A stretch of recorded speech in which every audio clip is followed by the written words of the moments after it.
গুমের সাথে যুক্ত থাকার অভিযোগে আটককৃত সেনাবাহিনী অফিসারদেরকে কেন্দ্র করে আইসিটির যে প্রসিকিউশন টিম এবং জনগণের মধ্যে মুখোমুখি অবস্থান তৈরির চেষ্টা বা কোনো সাংঘর্ষিক পরিস্থিতি তৈরির চেষ্টা আছে কি না সেটা নিয়ে একটু কথা বলা দরকার। আমরা সাম্প্রতিক সময়ে এই দুই পক্ষে যা যা দেখছি এবং এর মাঝখানে ঢুকে কেউ কেউ এটাকে যে ধরনের ন্যারেটিভ চালুর চেষ্টা করছেন তাতে এই সন্দেহ আছে এবং এই ঝুঁকিটার ব্যাপারে সরকারের সতর্ক থাকা দরকার এবং সেটা নিয়ে খুব সিরিয়াসলি কাজ করা দরকার।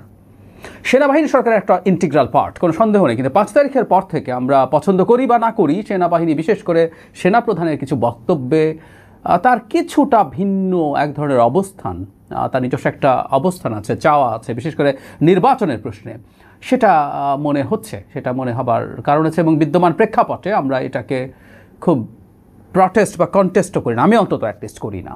আমি মনে করি যতক্ষণ পর্যন্ত তার এই অবস্থানটা আমাদের জনগণের পক্ষে আছে, তিনি যেহেতু নির্বাচনের মাধ্যমে একটা ডেমোক্রেটিক ট্রানজিশনের পক্ষে থাকেন, তাই আমি সেটাকে সমর্থনও করি। কিন্তু ওই যে বললাম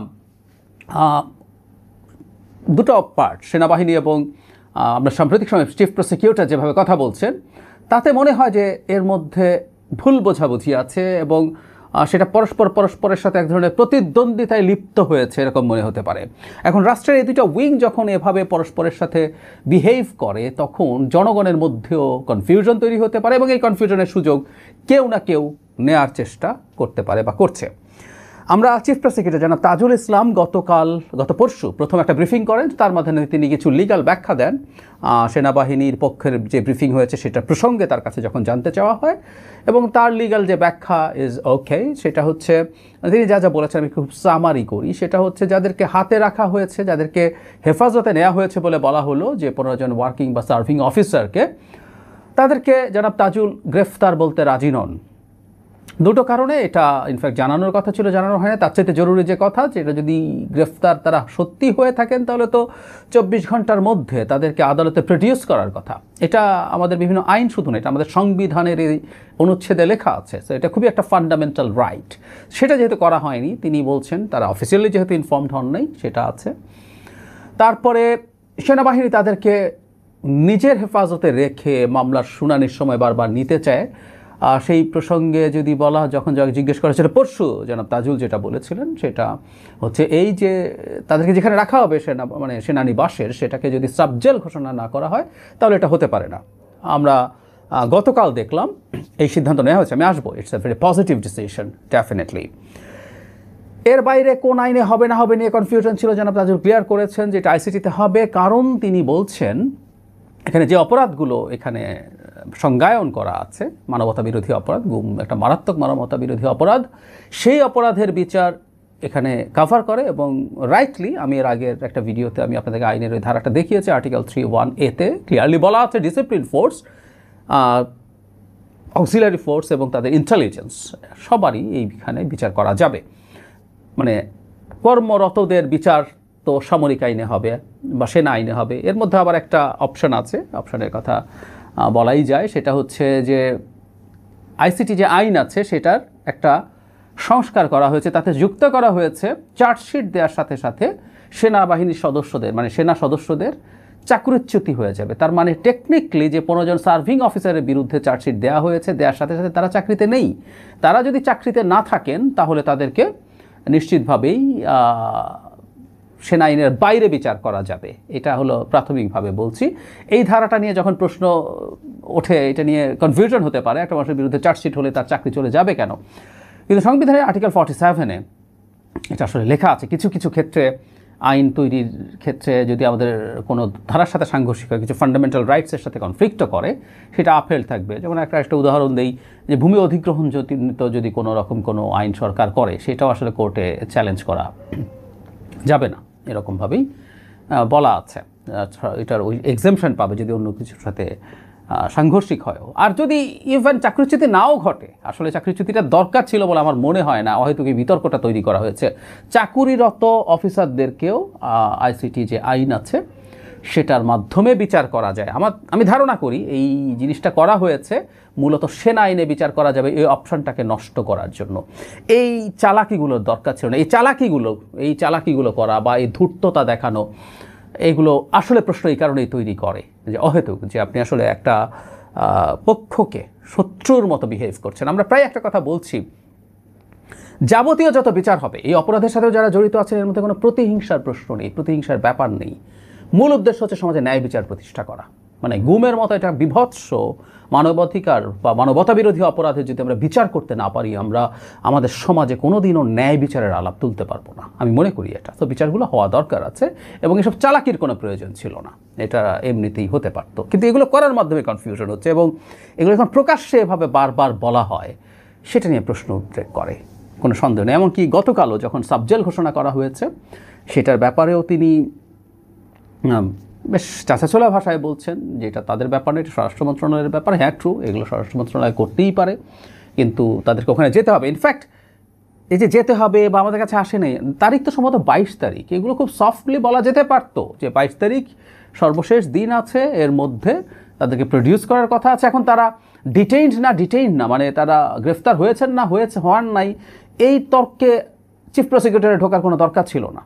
ওনারা তাদের হেফাজতে রেখেছেন, সেটা হয়তো সেনা আইনে। আমি ওনার মেজর জেনারেল যিনি ব্রিফ করেছিলেন, অ্যাডজুটেন্ট জেনারেল, তার বক্তব্যে আমার মনে হয়েছে এটা তাদের ওই প্রসেসটা তারা সেনা আইনে করছেন। ঠিক আছে, 22 তারিখ যাওয়ার আগ পর্যন্ত ওনারা গ্রেফতার না করলে কি হওয়া উচিত অনুচিত এই আলাপগুলোর কোনো প্রয়োজন পাবলিকলি আমার মনে হয় না দরকার ছিল, কিন্তু এগুলো করা হয়েছে।